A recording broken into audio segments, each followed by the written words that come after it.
1. Bölüm. Çocukluğu ve gençlik yılları. Adolf Hitler, 20 Nisan 1889 tarihinde Almanların yoğunlukta olduğu Avusturya Macaristan İmparatorluğu'na bağlı Yukarı Avusturya'nın Braunau kasabasında o sıralarda gümrük memuru olan Alois Hitler ve Alois'in 3. eşi Clara Pölzl'ün oğlu olarak doğmuştur. Alois'in 6 çocuğundan 4.'südür. Avusturya vatandaşı olarak doğdu. Yasal olarak Hitler soyadı ile dünyaya gelen Adolf'un baba tarafından gelen atalarının erkek bireyleri Heidler soyadına sahiplerdi. Amerikalı gazeteci William Shirer, Nazi İmparatorluğu adlı kitabında, Hitler'in soy ağacı ve soyadı konusunda şunları yazmaktadır. Hitler'in büyük babası, Johann Georg Heidler, gezici bir değirmenciydi.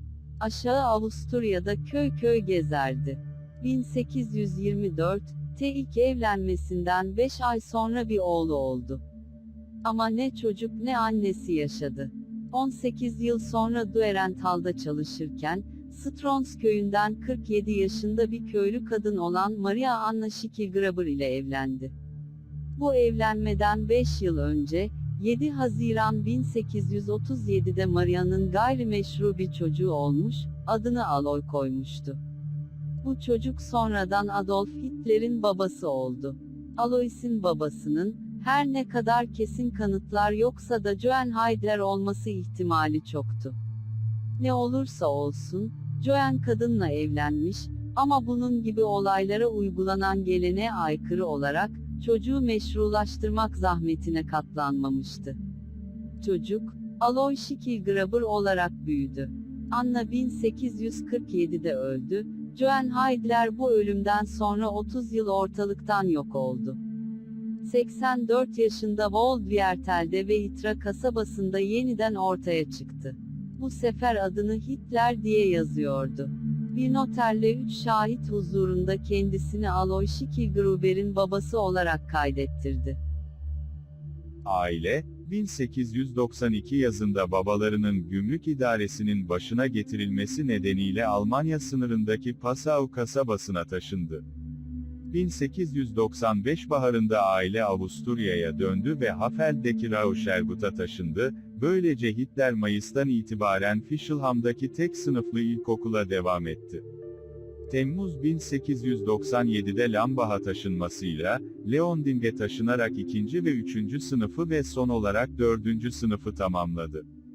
İyi ve zeki bir öğrenci olarak kabul edildi. 1900'den itibaren State Real School'e Linz, öğrenmeye isteksiz olduğunu gösterdi ve 2 kez performans hedefini kaçırdığı için bir sonraki sınıfa geçemedi. Franz Sales Schwarz'ın dini eğitimini hor gördü, sadece Leopold Pötz'ten coğrafya ve tarih dersleri ilgisini çekti. Mein Kampf'ta Pötz'ün olumlu etkisini vurguladı. Hitler, lise günlerinde hayatı boyunca hayranlık duyduğu Karl May'in kitaplarını okumayı severdi. Babası onu bir devlet memuru kariyeri için seçmişti ve öğrenme konusundaki isteksizliğini sık, başarısız dayaklarla cezalandırmıştı. 1904'te annesi Hitler'i Steyer'deki ortaokula gönderdi. Orada düşük okul notlarından dolayı 9. sınıfa terfi etmedi.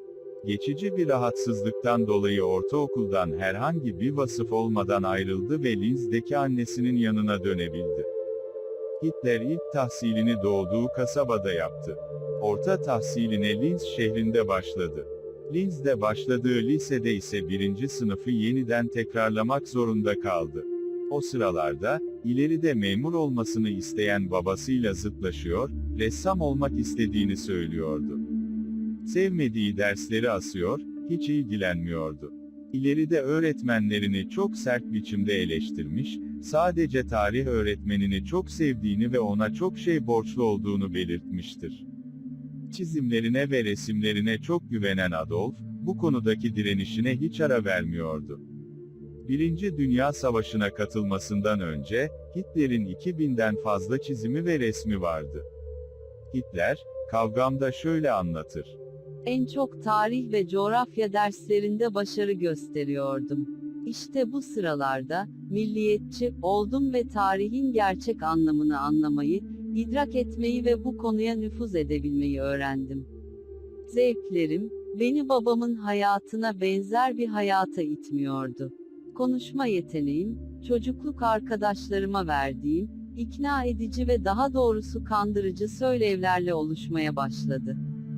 Kendi kendimi zor idare edebilen küçük bir lider olmuştum. Bu arada iyi bir öğrenci olduğumu da söyleyebilirim. Çalışmak bana kolay geliyordu. Boş zamanlarımda, Lambahçe oyunların yanında şan dersleri takip ediyordum. Bir vakitler kendi hayatının en büyük halkalarını oluşturan şeyin, benim tarafımdan kabul edilmemesine bir türlü akıl erdiremiyordu. İşte bu yüzden babamın kararı basit, emin ve çok doğaldı. Hayat kavgasının kazandırdığı çelik gibi bir karaktere sahip olan babam, benim, daha doğrusu tecrübesiz bir delikanlının geleceği hakkında karar vermesine izin vermiyordu. Fakat sonunda iş bambaşka oldu. 13 yaşında 3 Ocak 1903 tüberkülozdan babasını kaybetti.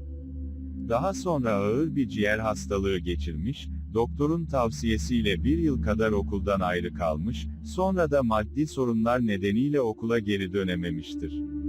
Annesine bakma sorumluluğuyla inşaatta işçi olarak çalışmaya başladı.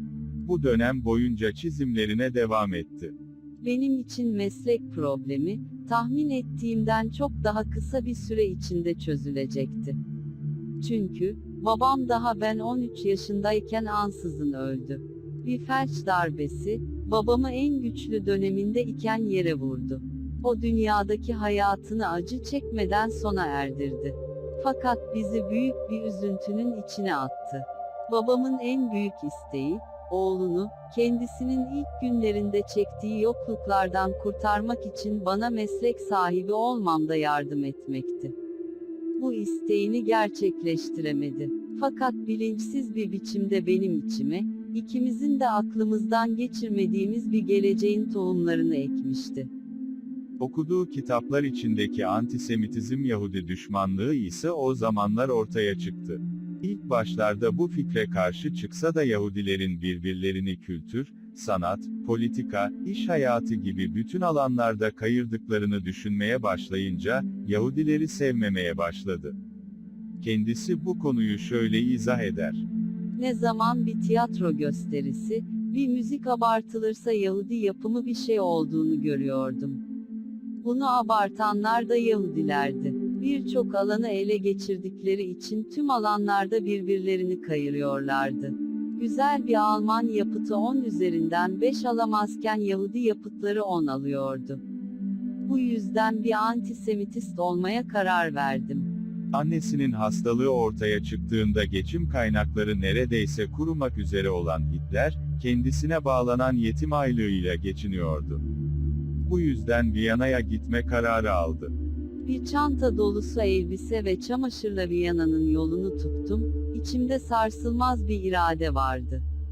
Babam 50 yıl önce kaderini zorlamayı başarmıştı. Babam gibi yapacaktım. Ama ben, adam, olacaktım, memur değil. 1907 yılında başvurduğu Viyana Güzel Sanatlar Akademisi tarafından ressamla uygun olmadığı gerekçesi ve yeteneklerini mimarlık alanında geliştirmesi öğüdüyle reddedildi. Adolf, bu öğüdü yerine getirmeyi çok istemesine rağmen bunun için teknik altyapısı ve lise diploması olması zorunluydu. 19 yaşına geldiğinde 21 Aralık 1907 annesini göğüs kanserinden dolayı kaybetti. Annesiyle hep ayrı bir bağı olduğundan söz eder ve o öldüğünde babasının ölümünden daha fazla üzüldüğünü anlatır. Annesinin ölümünden sonra, Hitler'in tek isteği Güzel Sanatlar Akademisi'ne girebilmekti. Babama saygı ile bağlanmıştım, annemi ise sevmiştim. 1908'de bir kez daha başvurduğu akademinin, onu yeniden reddetmesinin ardından umutlarını da yitirmiş bir şekilde tamamen parasız kaldı. Yetim maaşının kendi payına düşen kısmını da kardeşi Paula'ya veren Hitler, 21 yaşındayken halasından kalan az miktardaki miras parasının da bitmesiyle 1909'da evsizler yurduna yerleşti. Posta kartlarından kopyaladığı manzara resimlerini, dükkanlara ve turistlere satarak geçinmeye çalışan Hitler, 1910 yılında, çalışan fakir adamların kaldığı bir eve yerleşti. Nihayet 14-15 yaşıma geldiğimde siyasetten bahsedildiği sıralarda Yahudi kelimesini duymaya başladım. Bu sözler bende az da olsa bir itiraz etme duygusu uyandırıyordu. Mezhepler dolayısıyla çıkan kavga ve çekişmeleri gördüğüm vakit içimde nahoş hisler kabarıyordu. Alman ile Yahudi arasındaki farkın sadece dinler arasında olduğunu zannediyordum. Hatta sürekli zulümlere hedef olmalarını, din farkına veriyor ve bu yüzden de kendilerine antipati beslemiyordum. İşte kafam bu düşüncelerle dolu olarak Viyana'ya geldim. O günlerde Viyana'da 2 milyon kişi yaşıyordu ve bu nüfusun 200 bini Yahudiydi. İşte ben bunun farkında değildim. İlk günlerde gözlemlerim ve düşüncelerim, yeni değer ve fikirlerin giriştikleri hücuma pek o kadar karşı koyacak kuvvette değildi.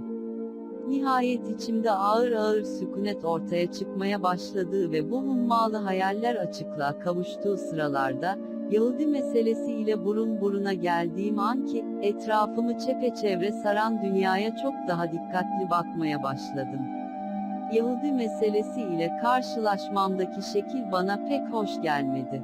Ben o sıralarda Yahudi'yi sadece başka bir dine mensup bir kimse olarak kabul ediyordum. Dini çekişmelerden ve dini inanışlardan çıkan her türlü düşmanlığı, hoşgörü ve insaniyet adına daima kınamaktan da kendimi alamıyordum. Bu arada Viyana'nın Yahudi aleyhtarı basınının tutumu da bana medeni bir milletin örf ve geleneklerine yakışmaz gibi geliyordu.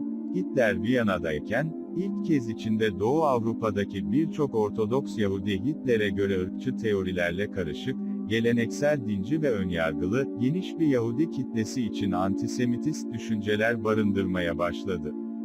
Zamanla Lanz von Liebenfels'in ırk ideolojileri ve antisemitizm hakkındaki yazılarından ve Viyana Belediye Başkanı, aynı zamanda Hristiyan Sosyal Partisi'nin kurucusu ve tarihin en şiddetli demagoglarından Karl Lueger ve pangermanist Georg Ritter von Schönerer gibi politikacıların yarattığı polemiklerden etkilendi. Daha sonra Kavgam adlı kitabında, dine bağlı antisemitizm karşıtlığından, nasıl tam tersi bir zemine geçiş yaptığını anlattı. Babasından kalan mal varlığının son parçasıyla Mayıs 1912'de, Münih'e gitti. Her zaman gerçek Almanya'da yaşamak istemişti. Mimar Yale ve Houston Stewart Chamberlain'in yazılarıyla daha da ilgilenmeye başladı. Hitler Yahudileri, kendi tanımladığı Ari ırkın doğal düşmanları olduğunu iddia etmeye başladı ve Avusturya'daki krizden de onları sorumlu tuttu. Aynı zamanda kendi antisemitizmini Marksizm karşıtlığı ile birleştirerek sosyalizmin ve özellikle de liderleri arasında birçok Yahudi bulunduran Bolşevizmin keskin hatlarını tanımladı. Almanya'nın uğradığı askeri bozgundan 1917 devrimlerini sorumlu tutarak Yahudileri Alman İmparatorluğu'nun askeri yenilgisinin ve sonuç olarak ortaya çıkan ekonomik problemlerin de suçlusu kabul etti. Çok uluslu Avusturya Macaristan İmparatorluğu parlamentosundaki oturumları uzunca bir süre inceledikten sonra, demokratik parlamenter sistemin aşağılığına ve bayağılığına ilişkin sabit bir inanç geliştirdi. Bu da kendi politik görüşlerinin temelini biçimlendirdi. 1912 yılının baharında Münih'e gittim, sanki yıllarca orada oturmuşum gibi şehir bana hiç yabancı gelmedi, incelemelerim beni defalarca bu Alman sanatının merkezine götürmüştü. Münih bilinmezse Almanya görülmüş sayılamayacağı gibi, Münih tanınmadıkça Alman sanatı hakkında da bir fikre sahip olunamaz. Münih'e gitmesi, bir süreliğine Avusturya'daki askerlik görevinden de kaçmasını sağladı fakat sonrasında Avusturya ordusu tarafından tutuklandı. Yapılan fiziksel inceleme ve pişmanlık savunması sonrasında askerlik için elverişsiz sayıldı ve Münih'e dönmesine izin verildi. Buna rağmen Ağustos 1914'te Almanya 1. Dünya Savaşı'na girdiğinde acilen Bavyera Kralı 3. Ludwig'den Bavyera alayında savaşmak için izin ricasında bulundu. İsteği kabul edildi ve Hitler gönüllü olarak Bavyera ordusuna katılmış oldu. Hitler, Batı cephesinde Albay Julius List komutasındaki 16. Bavyera Yedek Piyade Alayı'na verilmiştir. 1. Ypres Muharebesi, Somme Muharebesi, Arras Muharebesi ve Peşendaele Muharebesi'ne katılmıştır. Fransa ve Belçika'da, 16. Bavyera Yedek Alayı karargahında haberci olarak aktif hizmette bulunan ve düşman ateşine maruz kalan Hitler, yanındaki diğer askerlerin aksine yemeklerden ya da zor koşullardan asla şikayet etmedi. Bunun yerine sanat ya da tarih hakkında konuşmayı tercih eden Hitler, şiirler yazdı, Ordu gazetesi için bazı karikatürler ve eğitsel çizimler yaptı. Görevini yaparken gösterdiği sürati ve başarısı nedeniyle 2 Aralık 1914'te 2. sınıf demirhaç ve diğeri de 4 Ağustos 1918'de ve onbaşı düzeyindeki bir askere nadir olarak verilen bir onur olan 1. sınıf demirhaç olmak üzere 2 askeri nişan aldı. Madalyaya onu aday gösteren subayın Teğmen Hugo Gutmann Yahudi olması ironik bir rastlantıdır. 18 Mayıs 1918'de siyah yara rozeti aldı. Hitler alayı terk etmek istememesine rağmen, gene de liderlik özelliklerinin yeterli çerçevede olamadığı gerekçesiyle rütbesi yükseltilmedi. Bazı kaynaklara göre ise yükseltilmemesinin asıl nedeni Alman vatandaşı olmamasıydı. Alay karargahındaki görev mevkisi çokça tehlike içermesinin yanı sıra ona sanat çalışmalarını sürdürmesi için de zaman veriyordu. Ekim 1916'da Fransa'nın kuzeyinde bacağından yaralanan Hitler, Mart 1917'de ön saflardaki görevine geri döndü. 15 Ekim 1918'de savaşın sona ermesinden kısa bir süre önce, Hitler zehirli gaz saldırısından dolayı geçirdiği geçici körlük nedeniyle, savaş meydanındaki askeri hastaneye götürüldü. David Lewis ve Bernhard Horstmann gibi bazı psikologlara göre ise bu geçici körlüğün sebebi geçirdiği bir histeri kriziydi. Hitler, hayatının amacının Almanya'yı kurtarmak olduğuna iyice ikna olmuştu. Uzun zamandır Almanya'ya hayran olan Hitler, hala Alman vatandaşı olmamasına rağmen savaş sırasında da tutkulu bir vatansevere dönüştü. Alman ordusu hala düşman topraklarını tutmaktayken, Kasım 1918'de Almanya'nın teslim olmasıyla şoka uğradı. Birçok Alman milliyetçisi gibi o da savaş alanında değil masada yenilmelerini tasvir eden sırtından bıçaklanma efsanesine inandı. Buna neden olan politikacılar daha sonra Kasım hainleri olarak adlandırıldılar.